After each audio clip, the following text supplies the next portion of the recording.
we're very grateful for all of you for being here. I'm very happy we could make this event in Georgia this year, and it's been an honor and a pleasure listening to all the presentations that were presented today. So after my presentations, we're going to explore Tbilisi a little bit, basically look around the old area of Tbilisi. But before we do that, I suggest we explore a little bit the data of Georgia about how different values are changing with age. The research that I've done is explorative research in state 1. And why do we care what values change with age in Georgia? I think Timothy here would agree that aging of population is one of the biggest problems in contemporary world, and it is a problem in Georgia too, we might say so, as one defines. If the proportion of people aged 65 years and older is more than 7%, country is considered to be aging.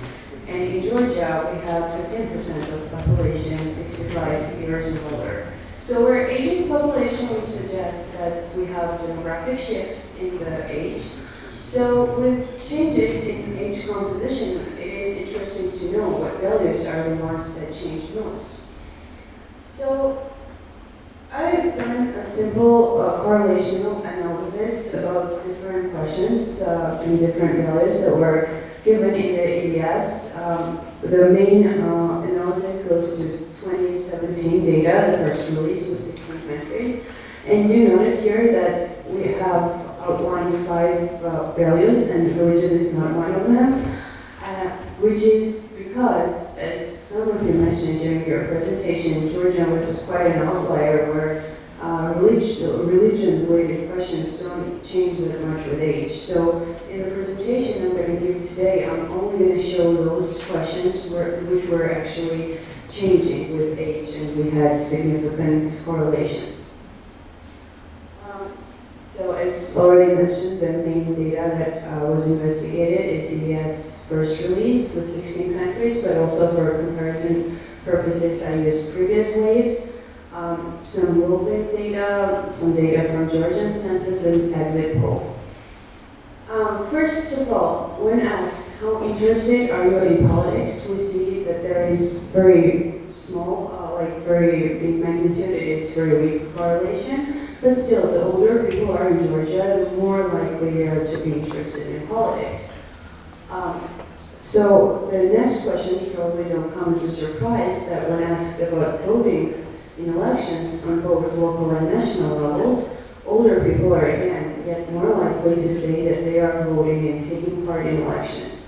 And we see that for a local level, for Georgia, it's kind of same. We see, and sorry I had to explain that in the beginning, but we have 2 circles as you see in the presentation, the red one and the blue one. Red one represents Georgia, and blue one represents all other countries in the first release of EVS except for Georgia.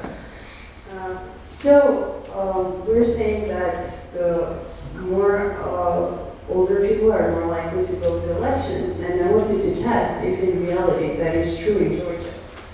So I looked at the combination of census and exit poll data to explain the charts.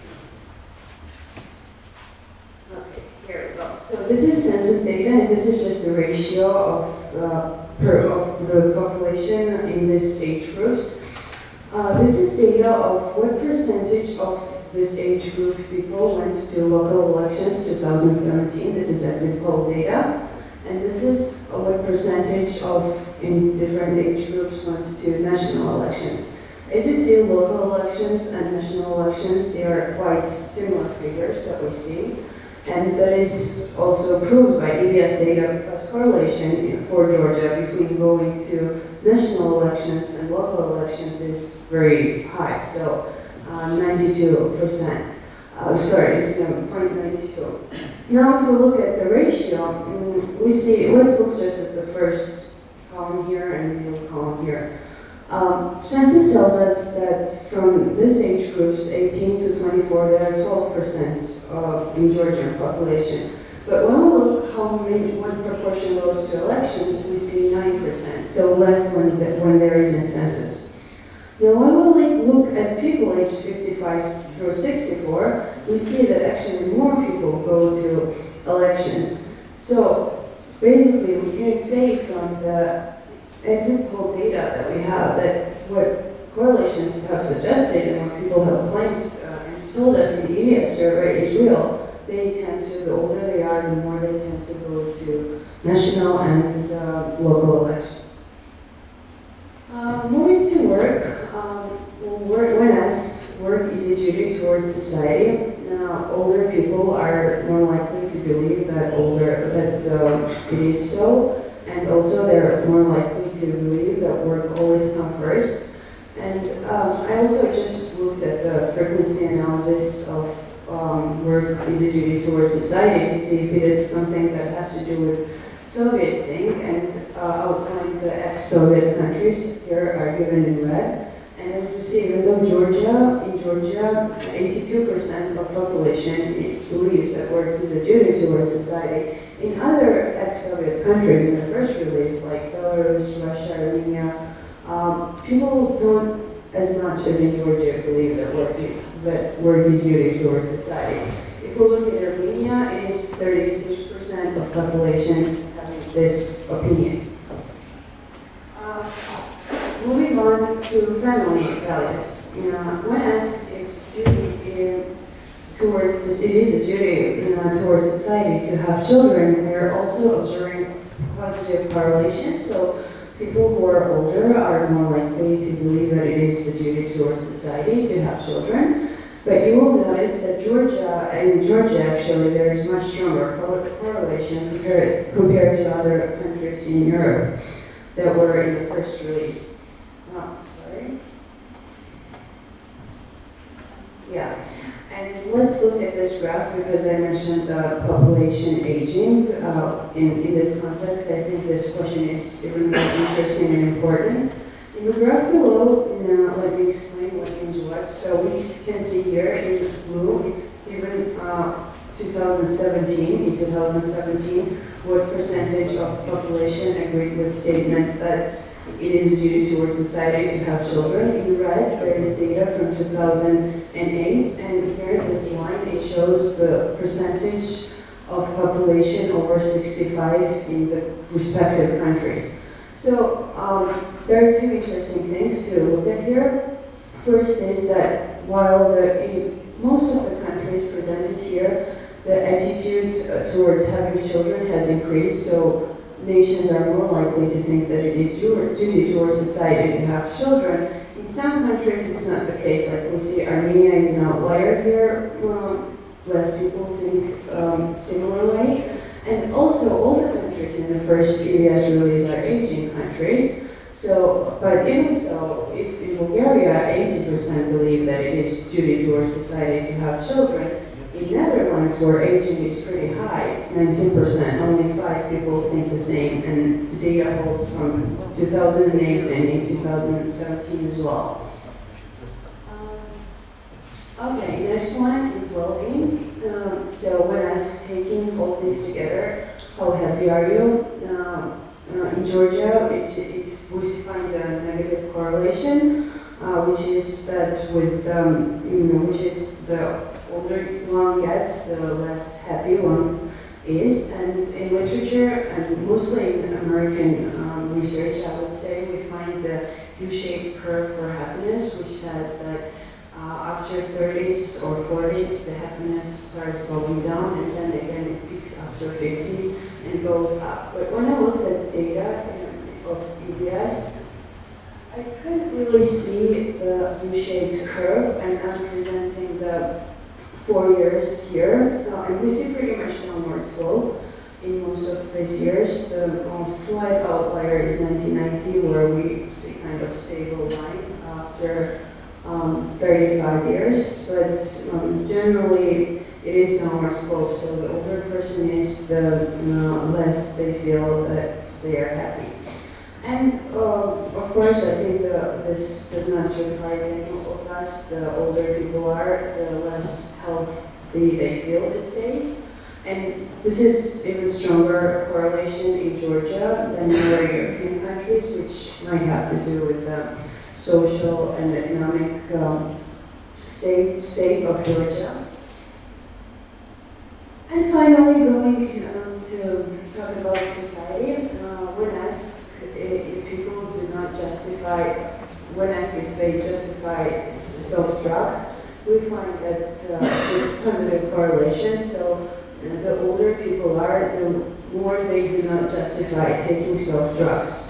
And in Georgia, we don't justify taking soft drugs much more than in other 16 countries of Europe that were in the first release.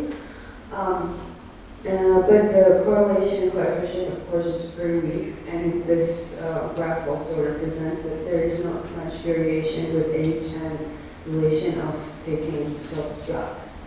And the last item on society is immigrants take away jobs, and we find a correlation in Georgia. It is a negative correlation, so the older people are, less they believe that immigrants take away jobs.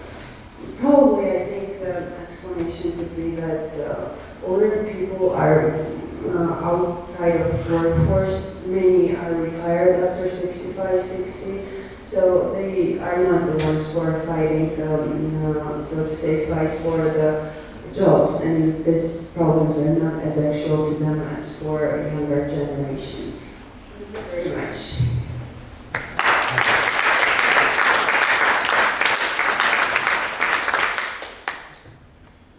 Thank you. Questions?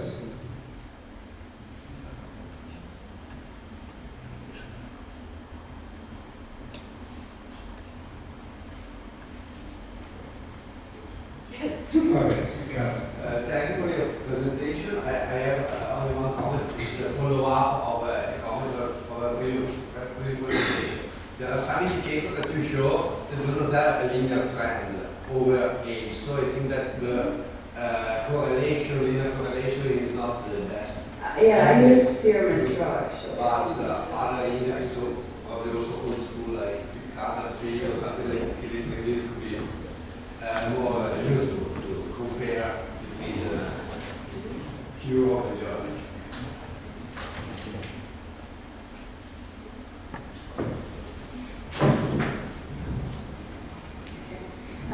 This relationship between health, well-being, and age, I suspect that you wouldn't see a huge change.